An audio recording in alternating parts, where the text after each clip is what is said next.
안다르 비상장 기업입니다. 2025년도 실적을 슬프트 회계로 분석하고 매출 2026년 매출을 예측해 보도록 하겠습니다.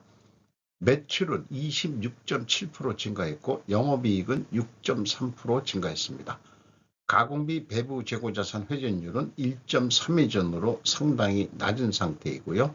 재고자산 매출원가 회계 불투명 견해를 말씀드립니다. 구독, 좋아요 부탁드립니다. 불황에도 레깅스는 팔렸다. 에슬레저, 양강, 안다르, 잭시믹스, 동반질주. 잭시믹스를 일단 먼저 분석을 해봤었고요. 도저히 궁금해서 비상장 회사인 안다르 감사 보고서를 데이터가 좀 불충분하지만 분석을 해봤습니다. 안다르는 전지현 씨를 모델로 쓰면서 매출이 좀 잘 올라가는 것 같아요. 애슐레저라는 용어도 처음 배웠습니다. 운동과 여가를 결합한 개념의 표현이라고 합니다. 안다르에 대한 개요입니다. 대표가 공성화 씨로 되어 있고 그 주소지는 송파구 올림픽로 35-1 42 한국 루터회관 7구 12층에 있네요. 이렇게 되어 있습니다. 그 안다르 매장이고 또 네이버에서 검색을 해보니까 뉴 시즌이라고 해서 전지현의 안다르 해가지고 무슨 세트 전지현 세트라는 게 있는 것 같습니다. 나이가 지금은 얼마인지 잘 모르겠습니다만은 아직도 아주 이 날씬한 몸매를 유지하는 약간 좀 볼륨 있는 여성도 좀 입을 수 있는 옷이면은 뭐 괜찮을 것 같은데요. 주주 구성 주식회사 에코마케팅이 55.9% 지분을 가지고 있습니다. 스루풋 회계 분석 결과입니다. 매출이 거의 3천억 원대입니다. 26.7%가 증가했고 매출에 비례하는 매출 재료비는 40.5% 크게 증가했습니다. 그래서 그 갭이 플러스 13.8%이기 때문에 원재료 및 상품 매입 가격이 상승했다라고 추론할 수 있습니다. 잭스미스를 미리 지금 녹화를 해서 머릿속에 기억하기 때문에 잭스미스는 원재료 가격 하락 추론으로 나왔습니다. 같은 옷을 만들면서도 이렇게 회사마다 차이가 있네요.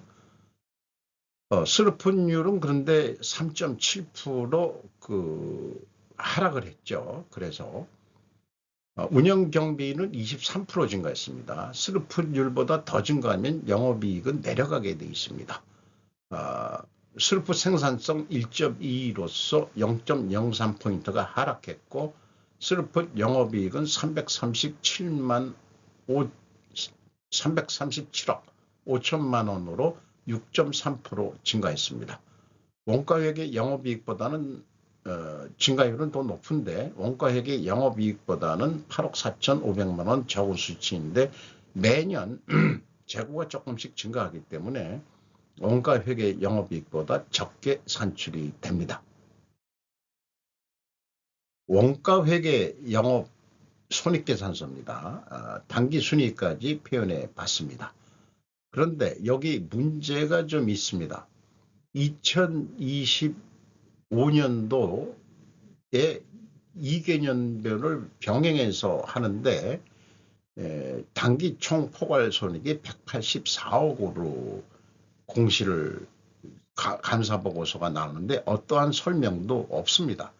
2024년도 공시는 253억이 이익이 났다고 총 포괄 손익이 그렇게 결산 공시를 했는데 어떠한 설명도 없습니다만 비교를 해보면은 기타 수익이 88억 원이 줄어든 거, 그 다음에 법인세 비용이 18억 줄어든 거, 이렇게 차이가 있습니다. 3일 회계법인이 감사한 거죠.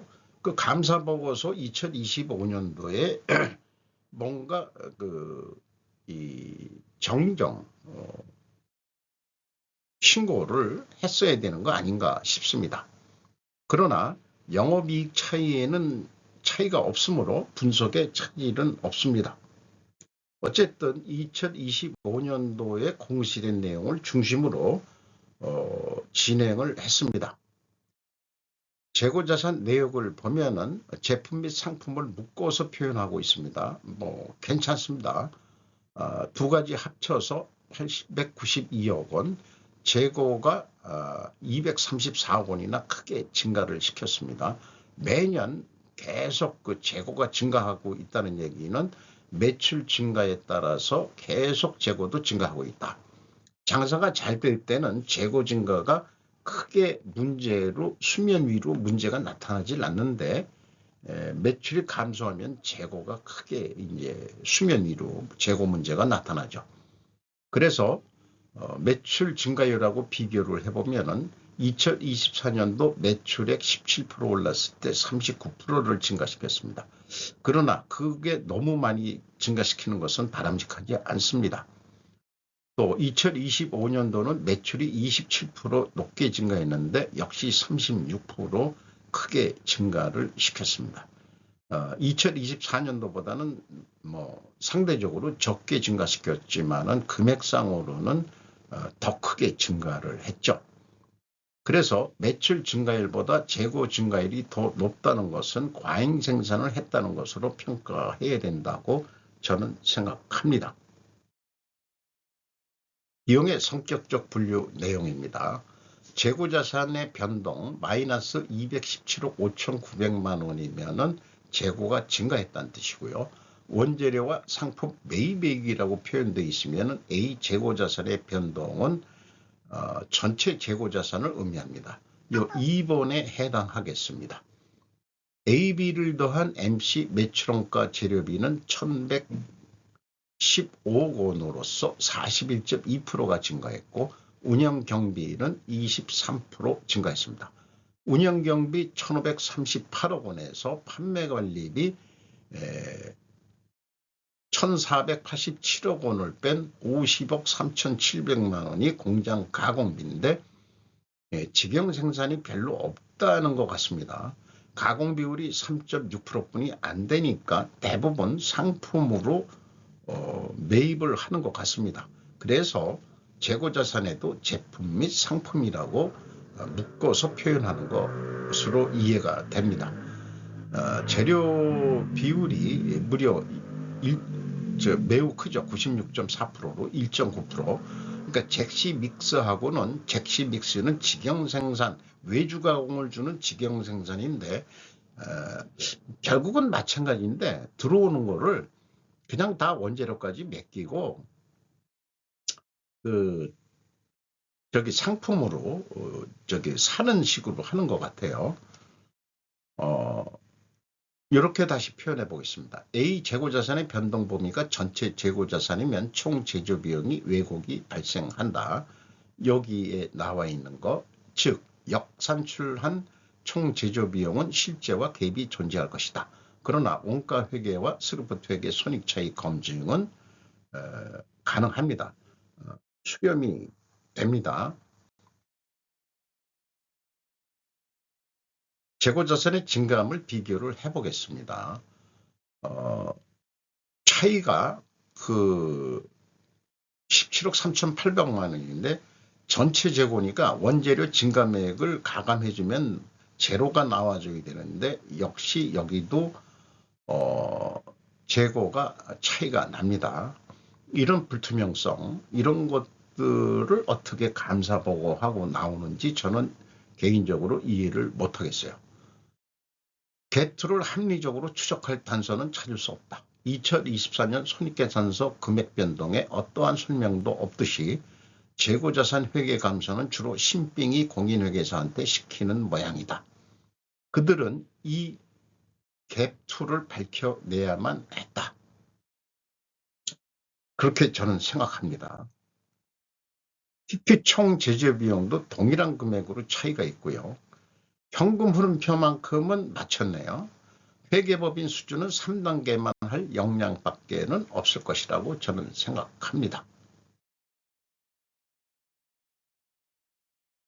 슬픈 영업손익과의 차이는 재고 증가액에서 가공 비율이 극히 낮으니까 원가 회계하고의 영업이익 차이는 작게 나옵니다. 검증은 되고요. 주요 운영비용입니다. 인건비가 69억 1,900만 원, 37.5% 크게 증가했습니다. 그러나 직원 수는 108명으로 2명이 증가한 것으로 되어 있는데 감사보고서에서는 직원 수 공시 의무가 없기 때문에 챗GPT한테 제가 문의한 결과 이렇게 챗GPT가 답변을 해준 그대로 차용을 했다는 것을 말씀드립니다. 평균 임금은 6,410만 원으로 중소기업 수준으로 올라갔습니다. 장사가 잘 되니까 한 5천만 원도 안 되던 데서 1,500만 원 이상 인상된 그 연봉 올려서 그 임금이 책정된 것 같습니다. 여기는 외주 가공을 거의 하는 게 약가죠. 10.6% 줄고 주로 상품 매입으로 운영을 하는 것 같습니다. 지급 수수료가 22.6% 증가했습니다. 에슬레저 양강이라고 안다르 잭스미스 제가 그 비교를 그래서 한번 이 자리에서 해보는 건데 잭스미스가 그 직원 수는 215명 한 배가 많습니다.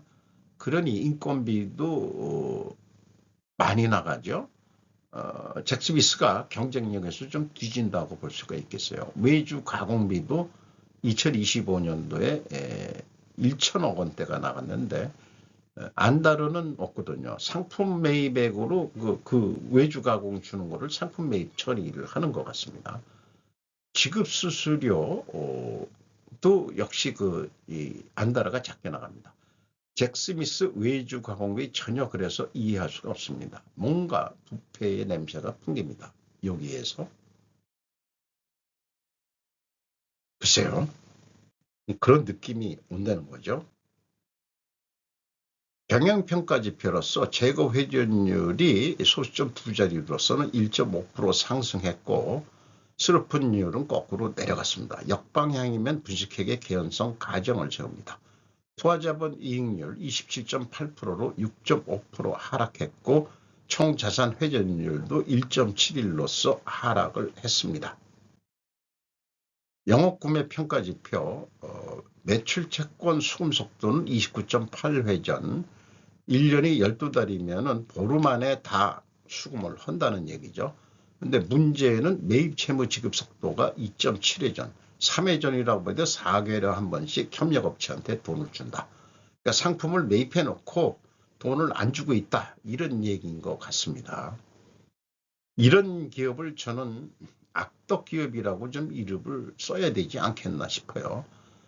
현금성 자산 14.1%면은 작지 않게 가지고 있는데 왜 돈을 늦게 주느냐. 2024년도에는 5회전까지 했는데 장사가 잘 됐는데도 왜 이 돈을 안 주냐. 요거 속된 말로 그 구매 담당자들을 좀 조져야 될 것 같습니다. 아니면 격리회계를 조지든지 그렇게 생각이 들어가요. 그리고 듀퐁 ROI 자본 회수율 43.3%, 11.2% 하락했습니다. 두 가지 경영평가지표가 역방향이기 때문에 분식회계 개연성 가정을 세우는데 이를 반증하려면 원재료 가격이 하락해야 되고 판매 가격은 인하가 되어야 됩니다. 이게 1, 2차 추론과는 모순이 되는 반증 추론이 나오죠. 원재료 가격이 인상된 거로 결산이 됐는데 반증을 하려니까 하락한 거로 해야 된다. 그래서 보충할 수 있는 다른 증거는 뭐 있겠냐. 수량에 의한 재고 회전율도 이게 상승을 해야 된다. 이렇게 근소한 차이지만은 그러나 잭스미스와 마찬가지로 못 알려주겠답니다. 감사보고서는 또 그런 공시 의무가 없고요. 어쨌든 반증을 해주고 싶어도 자료가 없으니까 반증을 못하니까 재분식회계 개연성 가정 이론은 반증이 되기 전까지는 유효한 것입니다. 현금 흐름 재무지표 EAT 세후 현금 순이익 340억 현금을 벌었습니다. 일반적으로 당기 순이익보다 많이 나오는 것은 비현금 비용, 대표적으로 감가상각비 등 이런 것들은 실제 현금이 안 나가는 거니까 현금으로는 340억 이익이 났다. 두 번째 EMS 사업 전체 활동으로 비영업 부분까지 포함해서 374억 원의 현금이 유입되었다. 최종적으로 27억 8,300만 원 현금을 벌었다고 볼 수 있겠습니다. 돈은 어디다 많이 썼느냐? 비유동자산, 고정자산 쪽에 214억 원을 투자를 한 것으로 이해가 됩니다. 자유현금 흐름 채권자한테 87억 5,100만 원을 추가 차입을 했습니다. 이자부채 레버리지율이 35.7%로 약간 올라갔습니다. 아니 내려갔습니다. 이게 차입을 했는데도 이 이자부채 레버리지율이 떨어진 것은 투하자본이 증가했기 때문입니다. 주주잉여 자유현금 흐름 9억 1,900만 원, 뭐 조금뿐이 못 가져갔네요. 이거 보면은 자본 변동표에서 검증이 되겠습니다. 9억 1,900만 원.